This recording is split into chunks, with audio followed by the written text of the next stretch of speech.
మంచి సినిమాతో మళ్ళీ ఆఫ్టర్ లాంగ్ టైం రావడం నిజంగా చాలా హ్యాపీగా ఉంది.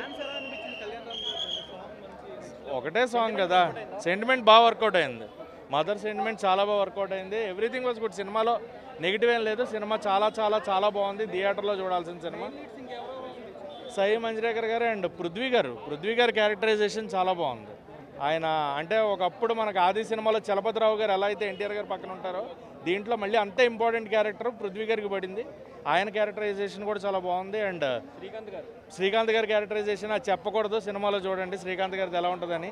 ఎందుకంటే ఆయన క్యారెక్టరైజేషన్ గేమ్ చేంజర్లో చూసాం, విలన్గా కొన్ని సినిమాలు చూసాం. విలనా ఏంటి అనేది మీకు సినిమా చూడాలి. అలాగే సోహెల్ ఖాన్ గారు మనందరికీ బాలీవుడ్ యాక్టర్, ఆయన కూడా ఈ సినిమాలో ఒక మంచి కీ రోల్ ప్లే చేశారు.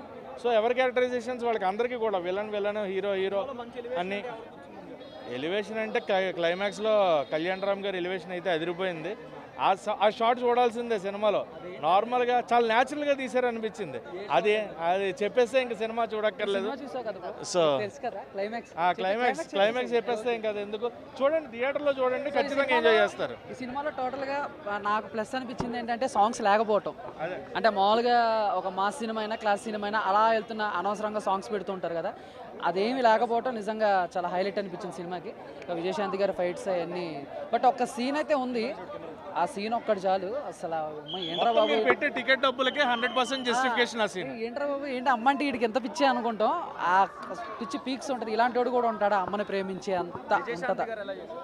విజయశాంతి గారు ఎలా చేశారు? నా వయసు ఎంత, ఆవిడ ఎక్స్పీరియన్స్ ఏంటి, రేటింగ్ ఇవ్వం బ్రో. రేటింగ్ ఎలాంటి అమ్మ సెంటిమెంట్, అమ్మ అంతే. No rating.